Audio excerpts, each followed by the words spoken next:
you feel that I would argue that even the United States would benefit if they decide to go in that direction. Don't you think that would benefit the United States and the presence of the United States in the region? Well, it could achieve a strategic goal and objective of disentangling ourselves from the Middle East, but it also creates a vacuum that could be filled by unknowns. And that's the problem. I think the best path for America to take is to disentangle and then play an active role in shaping what the Middle East looks like so there's no surprises, so that we have an idea of what we're dealing with. But just to, on the spur of the moment, pull out, you create a vacuum, and that kind of uncertainty always leads to problems. Scott, when it comes to the case of Ukraine, Politico, there was an article in Politico saying that the EU will not be able to abandon Russian energy resources despite pressure from Donald Trump. So they want to buy Russian oil. They want to continue the conflict. And how do you see the way that Donald Trump is talking and communicating with Europeans? Who's going to have the upper hand? So far, what we've seen from the administration, it seems they're trying to put pressure. On the other hand, it seems that the European leaders have some sort of, I don't know, the leverage comes from the establishment in the United States, or they managed how to manipulate the Trump administration. I think they've been trying to manipulate the Trump administration. And again, it's very difficult to get it in the mind of Donald Trump. Here I go. I think he put himself in a trap. The funny thing is, if you listen to Donald Trump long enough, you realize that on some occasions he actually says the truth. I think the truth was that he thought it was going to be a hell of a lot easier to end this war than it turned out to be. And now he's just out of options. He's out of plans. And he's very frustrated. He recognizes that Russia's just not going to yield or be malleable. He's not going to come in and form Russia. Russia has its point of view, and they're going to stick with it. So you can either tuck your tail in between your legs and run, which is a sign of weakness, or you can achieve the same result by appearing to be strong, to put forward conditions that can never be achieved. And then when they fail to be achieved, you say, well, if you're not serious, then we're out of here. The conditions are, we're going to do this, that, and we're going to go 100% here, 50% there. We're taking it down. We're collapsing the Russian economy. But you got to do what we're doing, knowing full well that Europe can't do that. So you create the conditions for failure. But then when you pull the plug, as I believe the United States is going to do, you blame Europe. And you cast the blame on Europe. And I think that's where we're at right now. I think Trump recognizes that there's no further he can go with Russia. And when it comes to the Ukraine conflict, there's a lot he wants to do with Russia that has nothing to do with Ukraine, but he can't get there until Ukraine is resolved. And so he's created this contradictory stance. I want to be friends with Russia, but first I'm going to collapse their economy, kind of thing. Knowing that there's no chance of these statements becoming reality, and therefore giving him the out that he's actually looking for, which is to disentangle himself from this conflict, knowing Europe's incapable of standing on its own 2 feet by themselves. That if the United States fully disengages, Europe has no choice. And that's why you see all these games being played right now in Poland. These are the acts of desperate people trying to keep the United States locked in, to try and shape events, shape a narrative that will be sufficient to enrage this president so that he continues to be engaged as opposed to the disengagement path that he appears to be on right now. Do you feel that Donald Trump wants to do something about Ukraine, or because as long as time goes by, it seems that in mind of Russians with the new escalation, we talk about what has happened in Poland, and you see that somehow Washington was so silent about what was going on there. You see more European countries coming out and saying that Russia is attacking us. Donald Trump somehow he didn't. If it was, let's put it this way, if there was something there, Donald Trump would come out. The Russians are killing they're killing civilians in Ukraine. Every time something happens, something big happens, he comes and criticizes Russia. But when the other side doing something in order to manipulate the situation, you don't see Donald Trump coming out and being directly addressing what is happening. How how how is that going to help Help who? Oops. how is that going to help the situation with Russia? Because Russians are looking at the behavior of Donald Trump. Again, I'm always loath to speak on behalf of Russia because I'm not Russian. But what I would say is this, that the Russians understand the political reality that exists in the United States, and they understand the limits of what Trump can say and can do, and they understand that a lot of what he's doing is an act of theater, and so they just ignore 9/10 of what he says, and that's what's going on right now. The Russians, I can't speak for them, but I don't imagine the Russians at this point in time are panicking. I think they understand that Trump's in a very, very difficult situation, that he has to say what he needs to say to get out of this situation. And the Russians will let actions speak louder than words. You know, Trump can talk about doing this, that, and the other thing, but as long as he's not doing this, that, and the other thing, then it's as if he didn't say anything. So I think that's the way the Russians are treating this. I think they've taken a master class in how to, in Trump policy, Trump logic, Trumpology, but no, I don't see the Russians overreacting, over responding to anything that comes out of the United States right now. We've learned from the news that Britain has officially taken command of Ukrainian troops. Do you think that is the case, or they're just making things up and that's not happening in Ukraine? Because if that would be the case, it's a huge escalation on the part of Ukrainians to let Brits coming in and capturing everything. Well, I mean, the Brits are already, directing this fight through Ramstein and elsewhere. So I don't understand what it is people are saying is happening that hasn't already been happening.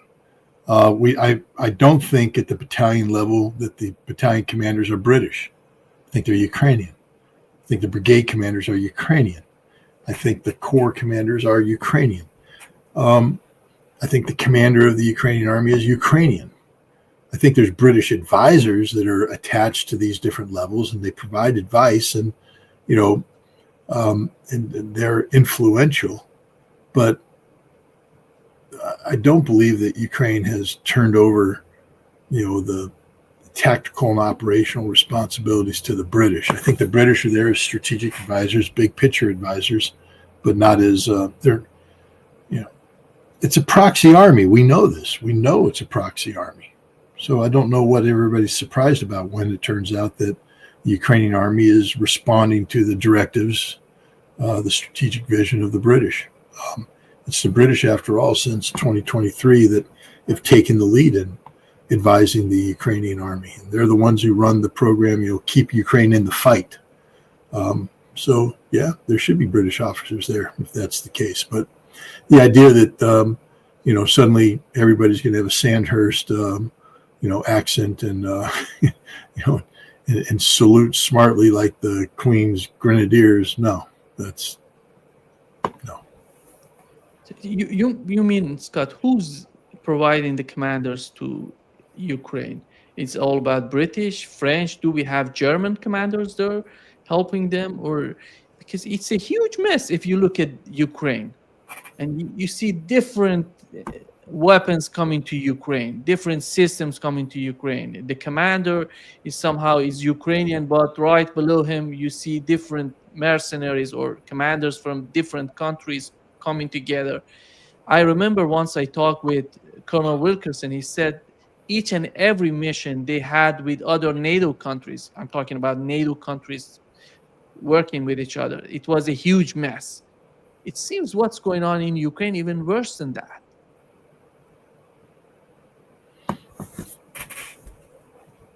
Yeah, I mean, structurally, of course, it's very complicated. First of all, Ukraine was a military that,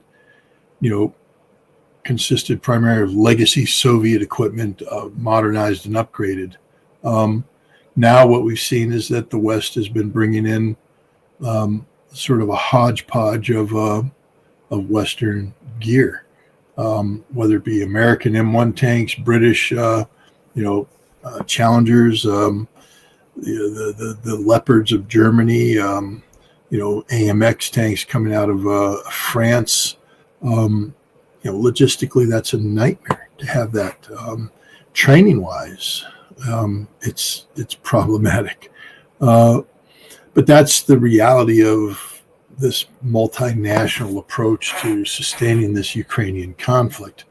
From a command and control standpoint, the British have taken charge of the fight now. They run Ramstein, and I believe they are the senior advisors when the Ukrainian army draws up its war plans. We saw that in Kursk. When the Ukrainian military went into Kursk, the Russians that were opposing them were saying, we're dealing with a whole different enemy here. We're dealing with an enemy that's has full satellite integration, real-time intelligence, AI generated decision points coming in, new weapons, new tactics, new everything. Then the Russians proceeded to kill everybody. But that's a NATO-driven, British-dominated system, and I think you're seeing that play out through the rest of Ukraine. That's just the reality when you have had your army rebuilt 6 times, I believe it is now. The Ukrainian army has been rebuilt 6 times in this conflict, and each time it gives up, more and more of, its sovereignty and becomes more and more a proxy army. I mean, remember, it was Ursula von der Leyen that bragged and said the Ukrainian army is the first European army. What did she mean by that? And then we have to use it wisely. Again, sometimes you just have to wait. People that don't normally tell the truth end up telling the truth. And I think Ursula von der Leyen was telling the truth. Ukraine is Europe's first army, European army. Doesn't mean they're going to win. Doesn't mean it's good. It just means that it's not a Ukrainian army. And at least now we have the head of the EU, the European Commission, acknowledging that. When Donald Trump says that we can collapse the Russian economy if Europe decides to get along with our plan about putting tariffs on Russia and Europe not receiving Russian oil, I would assume the final goal is the Russian military. Do you think they're going to get there? If they could achieve it, let's assume that the Trump administration could achieve the main objective, which would be stopping Europeans from receiving Russian oil. How is that going to influence the Russian army?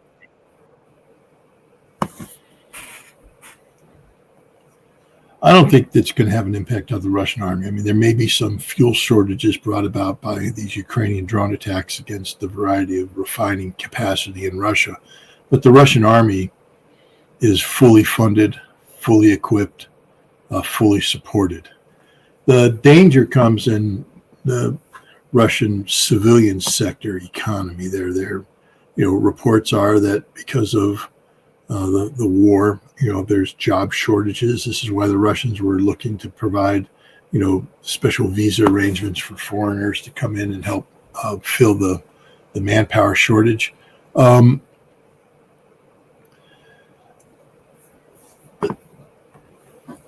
had a fascinating conversation last week with a director of international finance of MGIMO, which is the big foreign policy university. That's where all the diplomats get trained. So this guy's a serious guy.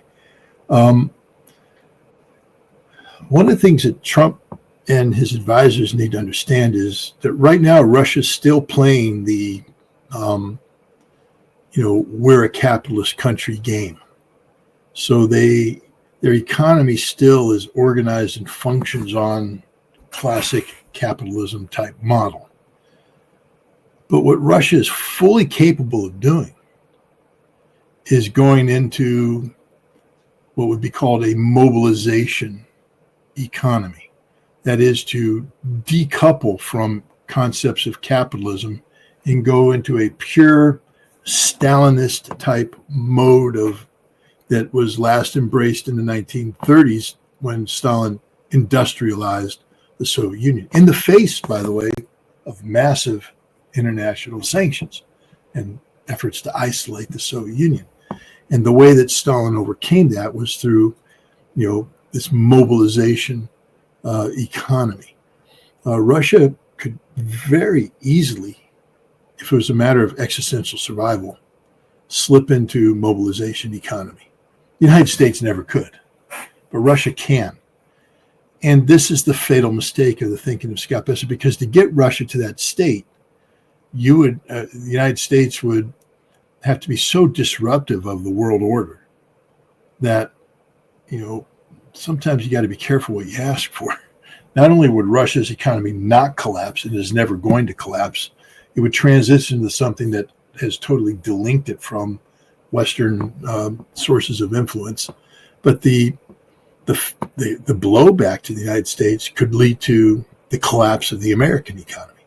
I'll say it one more time. The Russian economy will never collapse because ultimately the Russians have the ability to transition into a Stalin-like mobilization economy. The American economy can't transition into that. And we will suffer blowback from trying to go after the Russians because in order to succeed, we're going to have to alienate relations with India, China. We're going to create massive disruptions. And the blowback to us could be fatal economically. So, no, I don't think the Russian economy is in danger of collapsing anytime soon, if ever. I do believe that pressure can be exerted on the American economy that can be detrimental for our collective economic health. Again, I have to point out to people that my name is not Michael Hudson, and I'm not an economist. So, I defer to smarter people than me on this one. But I will say this about the Russian economy. It has the capacity of going full Stalin on the world. And what I mean by that is you ain't never going to collapse it. Russia has all of it's self-sufficient in terms of resources. So it's one of the few nations that can actually build a wall around itself and continue to function.